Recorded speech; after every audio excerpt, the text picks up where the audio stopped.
Joining us now from Bangor, Maine, is Republican Senator Susan Collins. Senator, I want to start with your former colleague, Jeff Sessions, the Attorney General. The Washington Post has a story suggesting those answers he gave to you and the rest of the Intelligence Committee in the Senate may not have been complete. This is based on wiretaps of what apparently has been overheard from the former Russian ambassador. What do you make of that story? Well, first of all, let me say that the Intelligence Committee will follow any credible allegation. It's part of our investigation. I would point out that there is a big difference between an unsubstantiated leak about an alleged intercept versus sworn testimony and facts. And our focus is on sworn testimony and getting all the facts. I would note also that the Russian ambassador is our adversary, and the Russians have shown themselves to be masters at misinformation. Nevertheless, this clearly is an area that we need to pursue further. The one final point that I would make is if in fact this is a leak of an intercept, and I don't know whether or not the report is accurate, that is extremely serious. That has the potential to compromise our national security and to undermine the safety of those who are in the intelligence community. The president said this week it was unfair for Attorney General Sessions to recuse himself and not tell the president before he hired him. Do you agree with that? I don't agree with that at all.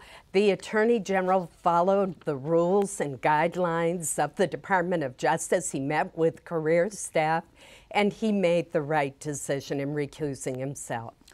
In my conversation with the new communications director at the White House, Anthony Scaramucci, he suggested that this new strategy, which we've seen this week, which is to raise questions about the special counsel, Mr. Scaramucci said of the president, who has been critical of the special counsel, quote, let him do it. What's your assessment of what the White House message is about the special counsel? I understand how difficult and frustrating this investigation is for the president, but he should not say anything further about the special counsel, his staff, or the investigation. I know it's hard, but he needs to step back and not comment and let Bob Mueller, who is an individual with the utmost integrity, carry out the investigation and make his determination. I understand the memos from former FBI Director James Comey are with the committee. Have you looked at them? We have not yet been given access to those memos. I'm very eager to see them. As you know, the FBI director memorialized his discussions with the president, particularly about his suggestion that the president directed him or implied that he should drop the investigation into Michael Flynn. So it's important that we see these memos. Having said that, I do think that it was a violation of the FBI's own guidelines, which Mr. Comey helped to write, for himself to have leaked some of those memos to a friend of his in hopes of prompting the appointment of a special counsel. Let me switch now to health care. What's going to happen next week, and what will you be doing, and what will your position be? Well, it's a good question about what's going to be happening next week. It appears that we will have a vote on Tuesday, but we don't know whether we're going to be voting on the House bill, the first version of the Senate bill, the second version of the Senate bill, a new version of the Senate bill, or a 2015 bill that would have repealed the Affordable Care Act now and then said that somehow we'll figure out a replacement over the next 2 years. I don't think that's a good approach. to facing legislation that affects millions of people and 1/6 of our economy. What I would like to see us do is to go back into committee.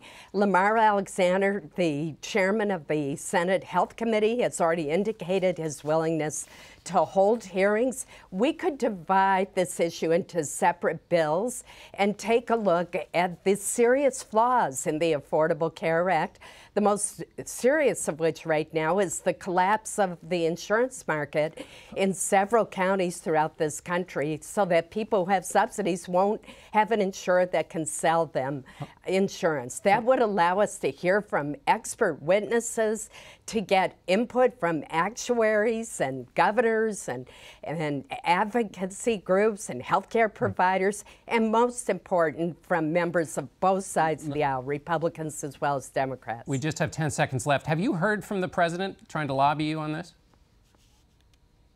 I've heard from the vice president, from the head of CMS, and from the president's chief of staff. I talked to the president very briefly at the lunch, but I've not had further conversations with him. All right, we'll have to end it there. Thank you, Senator Collins, and we'll be back in a moment with the top Democrat on the House Intelligence Committee.